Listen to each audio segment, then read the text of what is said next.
Good morning Madhya Pradesh. आप देख रहे हैं IBC 24 और मैं हूं आपके साथ शुभांगी ठाकुर। इस बुलेटिन में हम आपको देंगे मध्य प्रदेश की अब तक की सभी खबरों का पूरा अपडेट। लेकिन सबसे पहले नजर डालते हैं आज के हेडलाइंस पर। SC/ST आरक्षण में क्रीमी लेयर के खिलाफ दलित संगठनों का आज भारत बंद। इंदौर समेत कई शहरों में दिखा असर। जबरन बाजार बंद कराने वालों से सख्ती से निपटेगी पुलिस। राज्यसभा चुनाव के लिए नामांकन का आज आखिरी दिन। MP से BJP प्रत्याशी जॉर्ज कुरियन भरेंगे नॉमिनेशन। 3 सितंबर को होगा मतदान। सदस्यता अभियान को लेकर आज भोपाल में BJP की बड़ी बैठक। प्रदेश कार्यालय में होगी कार्यशाला। राष्ट्रीय महामंत्री अरुण सिंह समेत तमाम दिग्गज होंगे शामिल। और MP में फिर प्रशासनिक फेरबदल। 9 सीनियर IAS अधिकारियों के तबादले। सुखवीर सिंह होंगे मुख्य निर्वाचन पदाधिकारी। सीधी में दंपति ने सोन नदी में लगाई छलांग। देर रात पति को सुरक्षित बाहर निकाला गया। महिला अब भी लापता।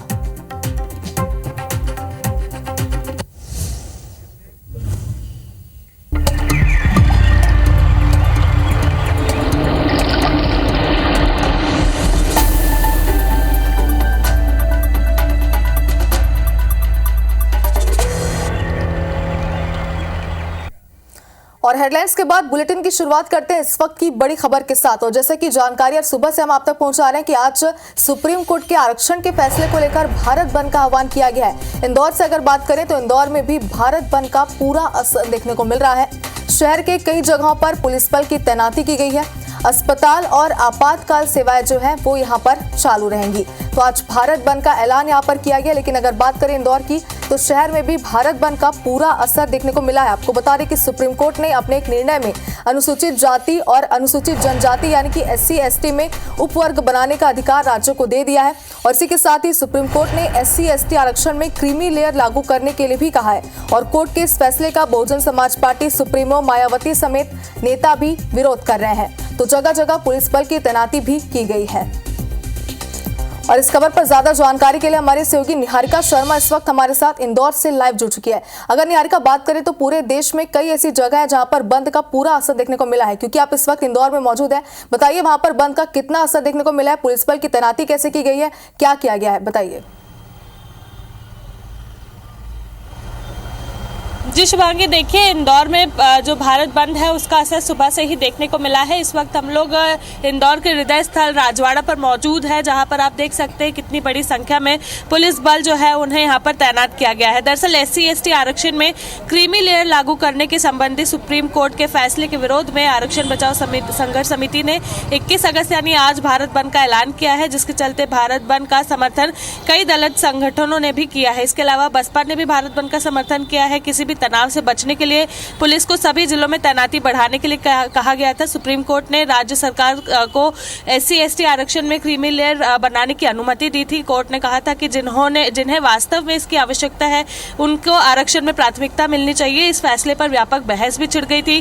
भारत बंद का ऐलान करने वाले संगठन इस फैसले को वापस लेने की मांग कर रहे हैं और बंद के दौरान हिंसा की आशंका थी, जिसके चलते कई ऐसे जिले थे जिनको हाई अलर्ट पर रखा था। और ऐसे में जो पूर्वी उत्तर प्रदेश है और पश्चिमी उत्तर प्रदेश, वहां पर सबसे ज्यादा इसके जो संकेत है वो मिल रहे थे, जिसके चलते वहां पर भी जो इसके लिए पुलिस बल को तैनात करने की बात की गई थी उसको ध्यान में रखते हुए वहां पर भी कुछ इसी तरह के हाल है। लेकिन फिलहाल हम इंदौर में मौजूद है। आपको हम दिखा रहे हैं किस तरह से अभी मार्केट जो है पूरा बंद है। हम इंदौर के हृदय स्थल राजवाड़ा पर मौजूद है और यहाँ पर हम आपको सीधी तस्वीरें दिखा रहे हैं किस तरह से पुलिस बल लगातार यहाँ पर तैनात है। बड़ी संख्या में पुलिस बल जो है वो इंदौर के हृदय स्थल राजवाड़ा पर पहुंचे हुए हैं। और ऐसे में न केवल यहाँ पर बल्कि इंदौर के अभी कई हिस्सों में भारत बंद का जो आह्वान किया था उसको सफल होते हुए देख रहे हैं। लेकिन फिलहाल हम आपको दिखा रहे हैं कि सिटी बसेस जैसी जो यहाँ पर सुविधाएं थी वो चल रही है, क्योंकि ऐसा कहा गया था कि जो पब्लिक ट्रांसपोर्ट्स है उस पर भी इसका असर दिख सकता है। लेकिन फिलहाल इस तरह का असर इंदौर में नहीं देखने को मिल रहा है। पुलिस बल हालांकि तैनात है,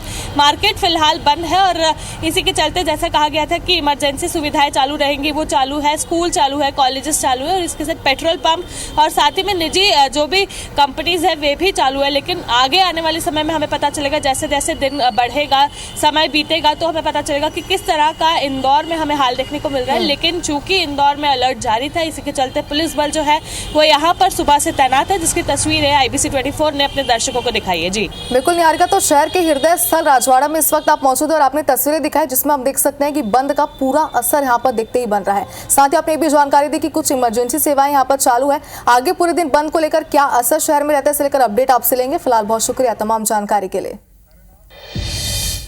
और चलिए अब बात करते हैं मुरैना की। तो भारत बंद को लेकर मुरैना पुलिस भी पूरी तरीके से अलर्ट मोड पर है। पुलिस ने शांति बनाए रखने की अपील यहां पर की है। मुरैना में धारा 163 लागू कर दी गई है। आपको बता दें कि जिले के सभी संगठनों से कलेक्टर ने बैठक भी यहां पर की है। तो जैसा कि इसके पहले भी कई तस्वीरें हम आपको दिखा रहे हैं, इंदौर की बात हमने की जहां से हमारी सहयोगी निहारिका जुड़ी हुई थी, जिन्होंने ये जानकारी दी है कि आपातकालीन सेवाएं जरूर चालू है, लेकिन भारत बंद का पूरा असर मध्य प्रदेश के भी शहरों में देखने को मिल रहा है। अगर बात करें मुरैना की, तो यहाँ पर भी जिले के कलेक्टर ने बैठक ली है और शहर के लोगों से भी यहाँ पर अपील की है ताकि किसी प्रकार की हिंसा की स्थिति यहाँ पर ना बने।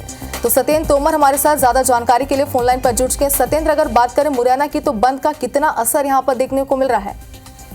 देखिए, बिल्कुल जिस तरीके से जो अनुसूचित जाति के जितने भी संगठन है उन्होंने ये निर्णय लिया था, क्योंकि देशव्यापी आंदोलन है ये, तो उसी क्रम में मुरैना के जो भी संगठन है उनके साथ लगातार जिला प्रशासन बैठक कर रहा था, लेकिन उन्होंने बंद का आह्वान किया था और उन्होंने ये कहा था पहले तो क्योंकि 2 अप्रैल में भी यही स्थिति बनी थी कि शांतिप्रिय आंदोलन और जो बंद कराया जाएगा, लेकिन उसके बाद भी आंदोलन इतना उग्र हो गया कि पूरे देश ने ये आंदोलन देखा था और किस तरीके के विवाद, ट्रेनों को रोका गया था, कई जगह आगजनी की भी घटनाएं सामने आई थी। उसी क्रम में इस बार जिला प्रशासन बिल्कुल सख्त मोड में दिखाई दे रहा है और रात भर कलेक्टर, SP लगातार पूरे जिले के भ्रमण में भी रहे थे और जहां चूंकि इन लोगों जो संगठन के लोग हैं उनसे लगातार चर्चा में भी रहे थे, क्योंकि किसी भी तरह का कोई विवाद नहीं रहा। प्रशासन ने भी ये कहा गया है प्रशासन की ओर से कि अगर शांतिप्रिय बंद करेंगे तो कोई इशू नहीं है, लेकिन अगर कहीं भी कोई विवाद होता है तो प्रशासन पूरी तरह से सख्त मोड में है और अलर्ट मोड जारी किया गया है। धारा 163 जो अभी नई लागू हुई है वो भी शहर भर में जारी किया गया है और सोशल मीडिया पर जिस तरीके के भड़काऊ पोस्ट या किसी भी तरह की भी पोस्ट अगर किसी के द्वारा जारी की जाती है उसको तत्काल प्रभाव से पुलिस गिरफ्तार करेगी और उसके खिलाफ जो भी वैधानिक कार्रवाई होगी वो भी की जाएगी। तो इस तरीके से पूरा अगर देखा जाए तो हालांकि अभी जो संगठन है वो निकल कर नहीं आया, लेकिन पुलिस बिल्कुल अपनी तैनाती। अगर देखें तो भारत बंद का असर देखने को मिल रहा है और साथ ही मुरैना पुलिस भी पूरी तरीके से अलर्ट मोड पर है। बहुत शुक्रिया आपका तमाम जानकारी के लिए।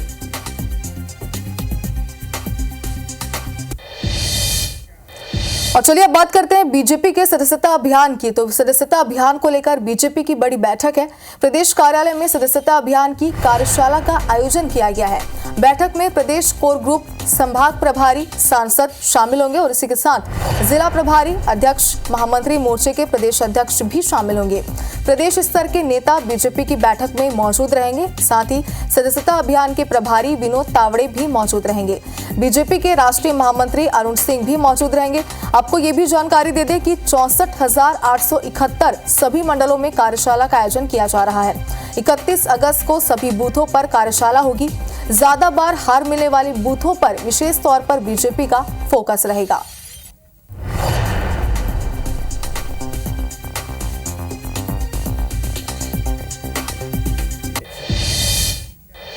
और चलिए अब बात करते हैं प्रदेश के मुख्यमंत्री डॉक्टर मोहन यादव के आज के क्या कार्यक्रम रहने वाले हैं। तो मिनट टू मिनट कार्यक्रम आपको बताते हैं। सुबह 10:15 में बाबूलाल गौर शासकीय कॉलेज मुख्यमंत्री पहुंचेंगे और यहां पर बाबूलाल गौर की प्रतिमा पर माल्यार्पण करेंगे। इसके बाद अगर बात करें तो सुबह 10:45 में विधानसभा पहुंचेंगे और इसके बाद सुबह 12 बजे मुख्यमंत्री निवास पहुंचेंगे मुख्यमंत्री। इसके बाद शाम 6 बजे रीजनल इंडस्ट्री कॉन्क्लेव ग्वालियर की समीक्षा बैठक करेंगे। तो यह है मुख्यमंत्री डॉक्टर मोहन यादव के आज के कार्यक्रम। मिनट टू मिनट कार्यक्रम हम आपको बता रहे हैं। विधानसभा पहुंचेंगे सबसे पहले, यानी कि सुबह 10:45 में। इसके बाद अपने आगे के कार्यक्रमों में शिरकत करेंगे। और मध्य प्रदेश में बड़ी प्रशासनिक सर्जरी हुई। आपको जानकारी दे दें कि मध्य प्रदेश में 9 सीनियर IAS अधिकारियों के तबादले किए गए हैं। मुख्य निर्वाचन पदाधिकारी अनुपम राजन का तबादला किया गया है। प्रमुख सचिव उच्च शिक्षा और प्रमुख सचिव उद्यानिकी विभाग अनुपम राजन बनाए गए हैं। सुखवीर सिंह मुख्य निर्वाचन पदाधिकारी होंगे। अमित राठौर प्रमुख सचिव वित्त, वाणिज्यिक, कर, कुटीर और ग्रामोद्योग के होंगे। इसी के साथ ही रविंद्र सिंह खाद्य और नागरिक आपूर्ति और उपभोक्ता संरक्षण को यहाँ पर हटाया गया है। श्रीमान शुक्ल को शहडोल संभाग का कमिश्नर बनाया गया है। सीबी चक्रवर्ती आयुक्त खाद्य और नागरिक आपूर्ति और उपभोक्ता संरक्षण विभाग बनाए गए हैं। इसी के साथ ही ऋषि गर्ग को सदस्य सचिव राज्य योजना आयोग बनाया गया है। और चलिए इस खबर पर ज्यादा जानकारी के लिए हमारे सहयोगी दुष्यंत पाराशर हमारे साथ लाइव जुड़ गए हैं। दुष्यंत, अगर बात करें तो मध्य प्रदेश में बड़ी प्रशासनिक सर्जरी यहाँ पर की गई है, क्या मायने इसके निकाले जाएंगे, साथ ही कौन कौन से पद किन्हें दिए गए, क्या फेरबदल किया गया, विस्तार से बताइए।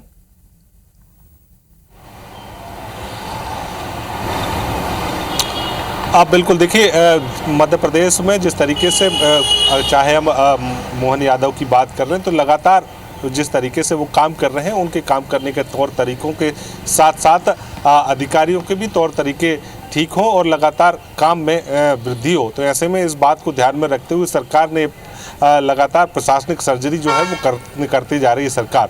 ऐसे में पिछले दिनों भी देखने में आया था, एक बड़ी प्रशासनिक सर्जरी देखने को मिली थी। अब एक बार फिर से आईएएस अधिकारियों के ट्रांसफ़र किए गए हैं। देर रात इसको लेकर सूची जो है वो जारी कर दी गई है।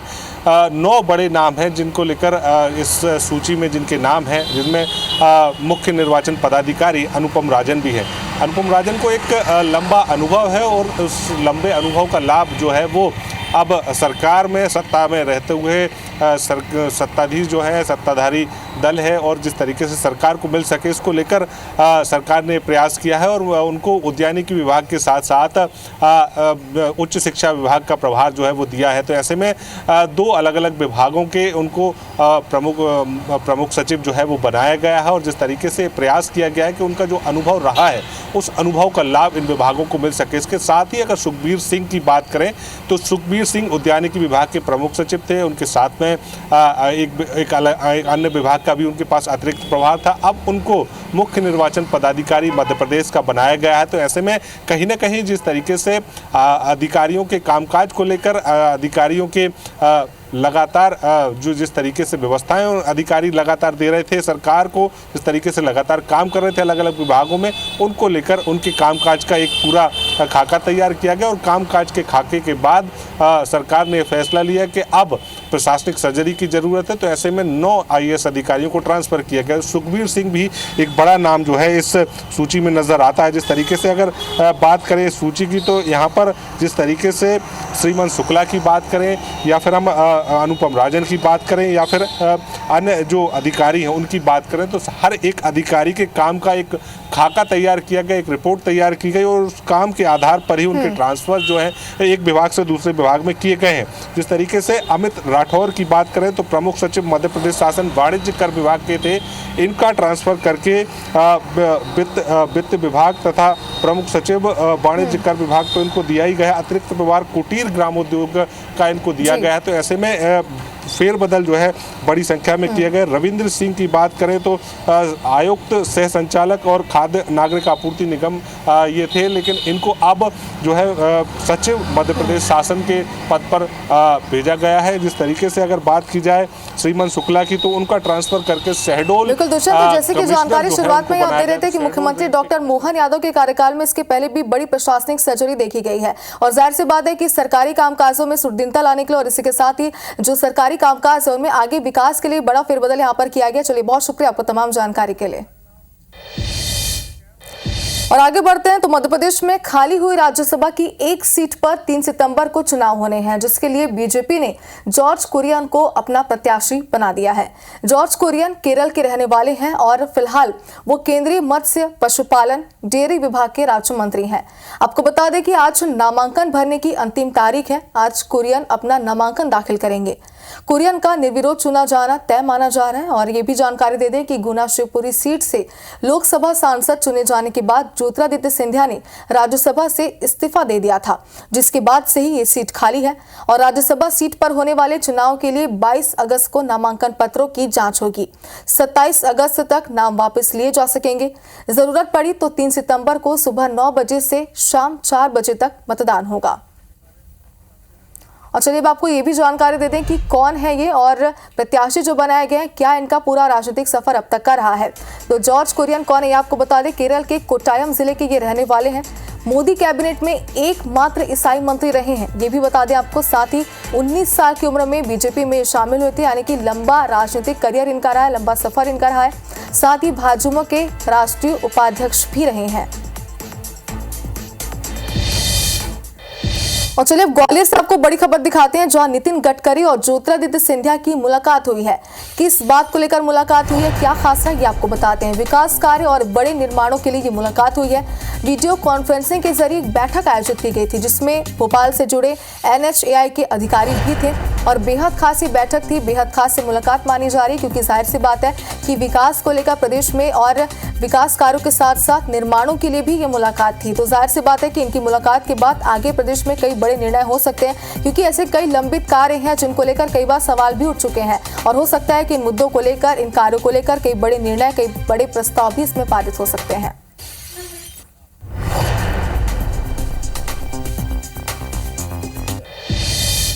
और अब आपको सीधी से सोन नदी में दंपति के छलांग लगाने के मामले में एक बड़ा अपडेट दे देते हैं। देर रात पति को सुरक्षित बाहर निकाल लिया गया है। महिला अभी लापता बताई जा रही है। कुछ देर में फिर से रेस्क्यू शुरू होगा। दंपति के बीच विवाद का ये मामला बताया जा रहा है। सोन नदी के जोगदहा घाट की ये पूरी घटना बताई जा रही है। तो आपको बता दें कि सोन नदी में दंपति ने छलांग लगा दी थी, जिसके बाद से लगातार रेस्क्यू ऑपरेशन भी जारी था।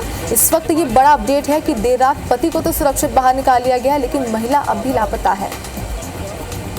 और इस खबर पर पूरी जानकारी, पूरी अपडेट के साथ हमारे सहयोगी निर्मल जायसवाल हमारे साथ इस वक्त जुड़ चुके हैं। आपसे यही समझना चाहते हैं, क्योंकि देर रात होने की वजह से जाहिर सी बात है कि अंधेरा होने की वजह से रेस्क्यू ऑपरेशन रोक दिया गया था, लेकिन आज सुबह से एक बार फिर से रेस्क्यू ऑपरेशन शुरू किया जाएगा।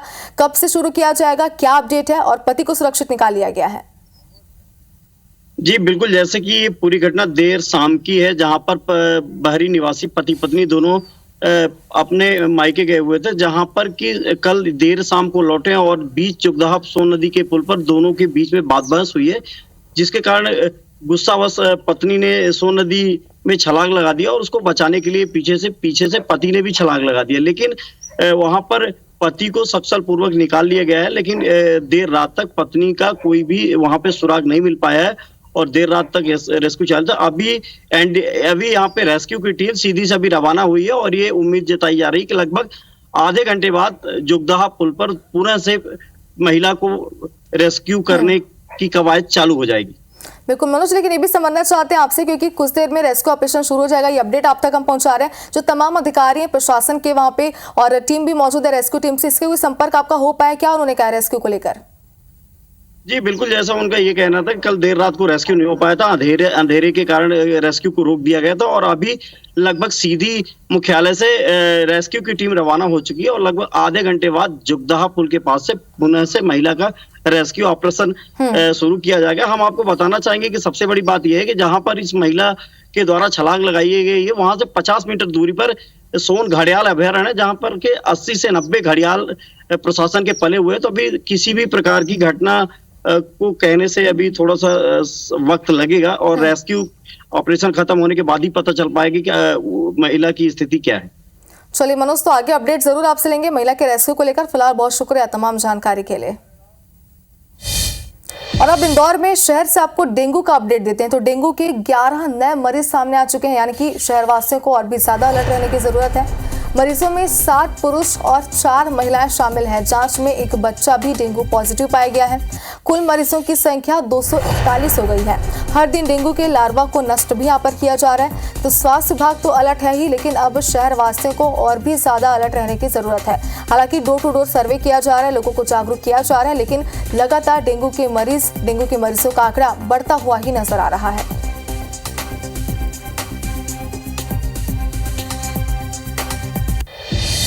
और राजधानी भोपाल में नकली पुलिस कर्मी के मामले में एक बड़ा खुलासा हुआ है। आरोपी पुलिस की यूनिफॉर्म पहनकर लोगों से ठगी करता था। ऐशबाग इलाके में किराए के मकान में ठगी करता था और शहर के कई थानों में आरोपी के खिलाफ शिकायत भी दर्ज है। आरोपी से पूछताछ में फिलहाल पुलिस जुटी हुई है। तो जाहिर सी बात है कि पूछताछ में आगे और बड़े खुलासे होंगे, क्योंकि कहां पे इसने कितने की ठगी की वारदात को अंजाम दिया गया, फिलहाल ये खुलासा तो पूछताछ के बाद ही होगा। पुलिस पूछताछ में आरोपी से जुटी हुई है, ये भी जानकारी सामने आई है। और बड़ी बात है, क्योंकि देखिए पुलिस की यूनिफॉर्म पहनकर ही लोगों को अपना शिकार बनाता था, उनसे ठगी करता था।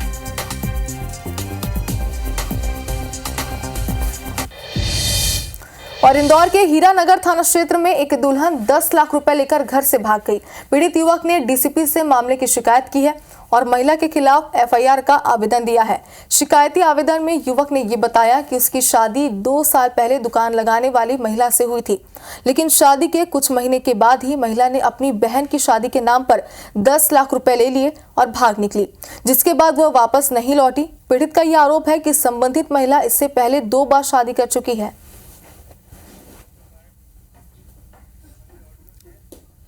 एक आवेदक आए हैं जिन्होंने ये क्लेम कर रहे हैं कि उनकी शादी हुई थी, जिस स्त्री से उनकी शादी हुई थी वह पूर्व में भी अन्य राज्यों में किसी व्यक्ति से इसी प्रकार से शादी करी और फिर बाद में जो है पैसों का लाभ लेने के बाद वहाँ से चली गई और बिना उनके नॉलेज में डाले एक और शादी करी और फिर वापस उनको छोड़ के चली गई और जैसे भी एविडेंस होंगे उस हिसाब से कार्रवाई करेंगे। छत्तीसगढ़ में 4 आईएएस अधिकारियों का तबादला किया गया। अभिजीत सिंह संयुक्त सचिव चिकित्सा शिक्षा विभाग बनाए गए हैं। बलौदाबाजार हिंसा में लोगों को उकसाने के आरोप में भिलाई विधायक देवेंद्र यादव को गिरफ्तार किया गया, जिसके विरोध में मुंगेली में यादव समाज के लोगों ने विरोध किया। जशपुर में शराब की अवैध परिवहन करने वाले आरोपी को पंडरी पानी के डुमरी टोला तिराहा के पास पुलिस ने गिरफ्तार किया। जशपुर में लंबे समय से फरार चल रहे मारपीट और आर्म्स एक्ट में आरोपी को पुलिस ने गिरफ्तार कर लिया है। शराब के नशे में आरोपी ने अपनी बहन को तलवार से लहूलुहान किया था। बस्तर के 4 पत्रकारों की आंध्र प्रदेश में गिरफ्तारी को लेकर पीसीसी चीफ दीपक बैज ने कोटा टीआई और भाजपा के स्थानीय नेता की मिलीभगत बताया गया। धमतरी के कुरुद सिविल अस्पताल में ऑक्सीजन प्लांट में चोरी करने वाले आरोपी को कुरुद पुलिस ने गिरफ्तार किया है। पुलिस के अनुसार आरोपी दुर्गा प्रसाद ध्रुव ने ऑक्सीजन प्लांट से 40,000 रुपए की 4 नग पाइप चोरी की थी। मुंडरदेही में विधायक कुंवर सिंह निषाद ने ग्रामीणों के साथ मिलकर भद्राकुला में शासकीय स्कूल में अतिरिक्त कमरों के निर्माण की मांग की। अंबिकापुर में एबीवीपी के छात्रों ने उस वक्त पीजी कॉलेज में हंगामा शुरू कर दिया जब कॉलेज के प्राचार्य छात्रों का ज्ञापन लिए बिना ही कॉलेज से चले गए। कोरिया जिले की एक महिला ने शादी के बाद अवैध संबंध बनाया। महिला ने पति पर गुस्सा भी दिखाया और घर में चोरी कराई। बालोद जिले के रीवा गहन गांव में ग्रामीण कलेक्टर जनदर्शन में एक शराबी प्राथमिक शाला के प्रधान पाठक की शिकायत लेकर पहुंचे। ग्रामीणों ने पुख्ता प्रमाण शराबी शिक्षक का वीडियो बनाया। मखानजोर में कोलकाता की घटना को लेकर बीजेपी कार्यकर्ताओं ने विरोध प्रदर्शन किया। इस दौरान भाजपाइयों ने पश्चिम बंगाल के मुख्यमंत्री ममता बनर्जी का पुतला फूंका। बेमेतरा मुख्यालय से 5 किलोमीटर दूर बाबा मोहतरा में सरपंच के खिलाफ 13 पंच सहित ग्रामीण भारी संख्या में कलेक्ट्रेट पहुंचे। ग्रामीणों ने सरपंच को बर्खास्त करने की मांग की। बलरामपुर